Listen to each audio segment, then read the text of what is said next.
Savings অ্যাকাউন্টে খুব কম পয়সা রাখুন। আপনার সংসার চালাতে যেটুকুনি পয়সা লাগে আপনি সেটুকুনি পয়সাই সেভিংস অ্যাকাউন্টে রাখুন।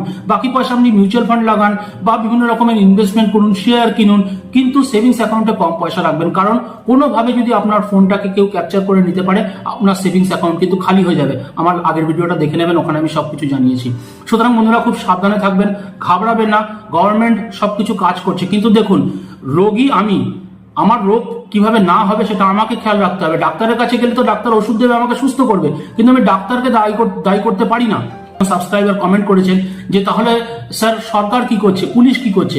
সরকার পুলিশের কাছে আমরা কমপ্লেন নিয়ে যাব, তবে তারা সেটা দেখবে, কিন্তু তার আগে আমাদের নিজেদেরকেও তো একটু সাবধান হতে হবে। আমি নিজের শরীরের খেয়াল রাখবো না, তাহলে কিন্তু আমি শরীরটাকে ঠিক কি করে রাখবো? আমাকে শরীরের খেয়াল রাখতে হবে না? আমি ঠিক থাকবো তবেই তো হবে। আমি ডাক্তারের কাছে গেলে ডাক্তার কি বলবে? যে আপনি নিজের খেয়াল রাখেননি। সেরকম পুলিশও তাই বলে, গভর্নমেন্টও তাই বলছে। সুতরাং আমাকে আপনাকে সাবধান হতে হবে। আমার আপনার